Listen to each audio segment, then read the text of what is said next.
Hi friends, நான் தான் உங்கள் குரு உத்ரா. நம்ம இன்றைக்கி என்ன வீடியோ பார்க்க போகிறோம் அப்படின்னா, ஒரு ஈவினிங் ஸ்நாக்ஸ் தான் பார்க்க போகிறோம்.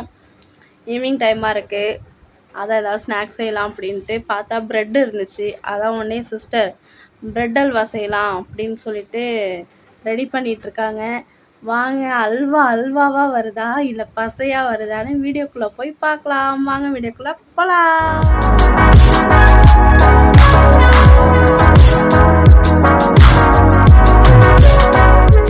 இப்போ அதுக்கு ப்ரெட் எடுத்துக்கலாம். ப்ரெட் எடுத்துட்டு சைடில் உள்ள தேவையில்லாத பீசஸ்லாம் கட் பண்ணிடலாம். கட் பண்ணிகிட்டே இருக்காங்க. தேவையில்லாத பீசஸ்லாம் கட் பண்ணியாச்சு. இப்போ அந்த ப்ரெட்டை வந்து துண்டு துண்டாக கட் பண்ணிக்கலாம். எல்லாத்தையும் ஒரே சைஸாக கட் பண்ணி எடுத்துக்கலாம். நம்ம இப்போ அடுப்பில் ஒரு சட்டியை வச்சாச்சு. எண்ணெய் சட்டி சூடானதும் எண்ணெயை சேர்த்துக்கலாம். எண்ணெய் கொஞ்சம் காயட்டும். காஞ்சதுக்கப்புறம் எல்லா ப்ரெட்டையும் போட்டு பொரித்து நம்ம எடுத்துக்கலாம். எண்ணெய் சூடாயிருச்சு. இப்போ அந்த ப்ரெட்டெல்லாம் ஒன்று ஒன்றா சேர்த்துக்கலாம். எல்லாத்தையும் சேர்த்து நல்லா பொரித்து எடுத்துக்கலாம். ப்ரெட்டு நல்லா பொரிஞ்சிருச்சு. இப்போ பெரட்டி விட்டுட்டு நம்ம எடுத்துக்கலாம்.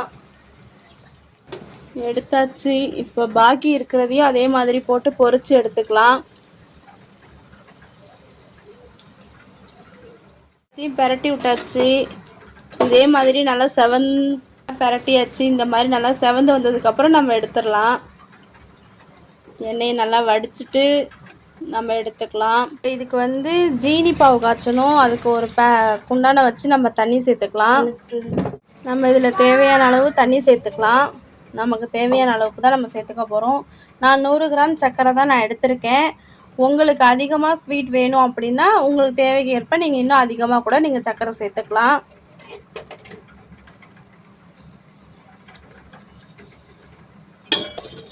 சர்க்கரையை நல்லா கிளறி விட்டுக்கலாம். சர்க்கரை நல்லா கரைஞ்சி நல்லா கொதிக்கணும்.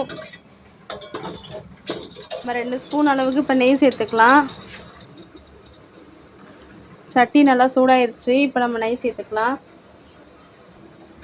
நெய் நல்லா சூடாயிருச்சு. இப்போ நம்ம அதில் முந்திரி பருப்பை சேர்த்து நல்லா பொரிச்சு எடுத்துக்கலாம்.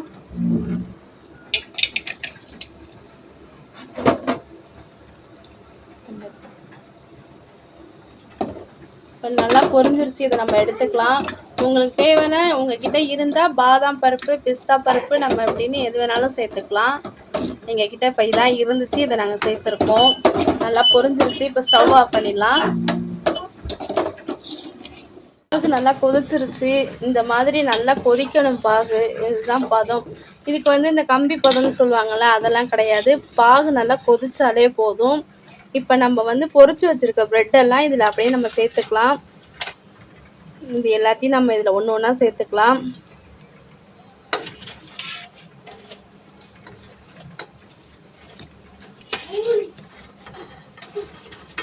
அது வேற ஒன்றும் இல்லை, எங்கள் மாஸ்டருக்கு கொஞ்சம் கை நடுக்குது. இப்போ நம்ம இது எல்லாத்தையும் சேர்த்தாச்சு. இது இப்போ இதுலேயே நல்லா இந்த சக்கரை பாகுலேயே நல்லா கொதிச்சு வெந்து அதுவே ட்ரையாக வரணும். அது வரைக்கும் இது கொதிக்கணும். இப்படியே நம்ம கிளறி விட்டுட்டே இருக்கலாம். நம்ம அடுப்பை லோ ஃப்ளேம்லேயே வச்சிடலாம். அது நல்லா கொதித்து ட்ரை ஆகி வரட்டும். லோ ஃப்ளேம்லேயே வச்சு நம்ம நல்லா கிளறி விட்டுக்கலாம். நல்லா கொதிச்சு வந்துருச்சு. இன்னும் ஒரு 10 மினிட்ஸில் ஃபுல்லாக கொதித்து ட்ரை ஆகி வந்துடும். நமக்கு ப்ரெட் அல்வாவா இல்லை ப்ரெட்டை வச்சு என்ன செய்ய போகிறாங்கன்னு தெரியல. இன்னும் 10 மினிட்ஸ் கழிச்சு தான் தெரியும் ப்ரெட் அல்வாவாக வருதா இல்லை பசையாக வருதான்னு பார்ப்போம். எப்படி வருதுன்னு ஒரு 10 மினிட்ஸ் கழிச்சு பாருங்கள் ஃப்ரெண்ட்ஸ். நல்லா ட்ரை ஆகி வந்துருச்சு. பார்த்தீங்களா, சட்டியில் ஒட்டாமல் வருது. இதுதான் நமக்கு வந்து பதம். பரவாயில்ல, என் தங்கச்சியும் அல்வா கிண்டிட்டா.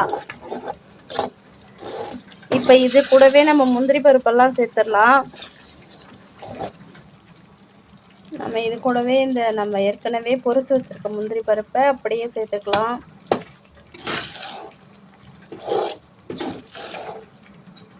இது இதில் இப்போ வந்து கொஞ்சமாக பால் ஆட் பண்ண போகிறோம். நிறைய வேண்டியதில்லை. பால் வந்து ஆப்ஷனல் தான், வேணுன்னா நம்ம சேர்த்துக்கலாம், இல்லைன்னா நம்ம இதோடய கூட நிப்பாட்டிக்கலாம். பால் சேர்த்தோம் அப்படின்னா அது ஒரு டேஸ்ட்டாக இருக்கும். இது கூடவே நம்ம பாலை கொஞ்சமாக சேர்த்துக்கலாம். இது வந்து நல்ல டிஃப்ரெண்ட் டேஸ்ட்டு கொடுக்கும், அதுக்காக தான் நம்ம பால் ஆட் பண்ணுறது. பாலையும் நல்லா சேர்த்து கிளறி விட்டுக்கலாம். அவ்வளோதாங்க, பிரெட் அல்வா ரெடி. அடுப்பு ஆஃப் பண்ணியாச்சு. இதை நம்ம அப்படியே ஒரு பவுலில் மாற்றிக்கலாம். பவுலில் மாற்றி கொஞ்சம் சூடு ஆறினோன்னா நம்ம அப்படியே சர்வ் பண்ணிடலாம். எப்படி இருக்குன்னு சொல்லி அம்மாவோட ரியாக்ஷனை நம்ம ஃபஸ்ட்டு பார்ப்போம். அவங்கள வச்சுட்டு தான் ஃபஸ்ட்டு டேஸ்ட் பண்ணணும்.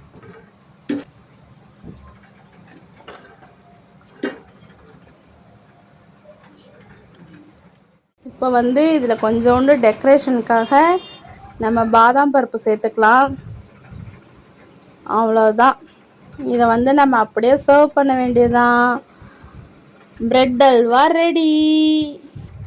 பிரெட் அல்வா நல்ல டேஸ்ட் இருக்கும், ஆனால் அதே அளவுக்கு இது வந்து இந்த சுகர் பேஷண்ட் இருக்கிறவங்க, டயட்டில் இருக்கவங்களாம் அதிகமாக சாப்பிட வேண்டாம்.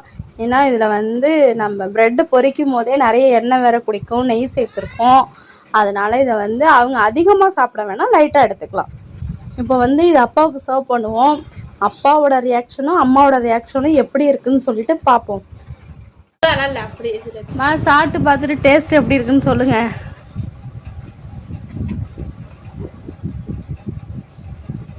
எப்படி இருக்கு? பரவாயில்ல. ஆர்த்தி தேறிட்டால சமைக்கிறதுல.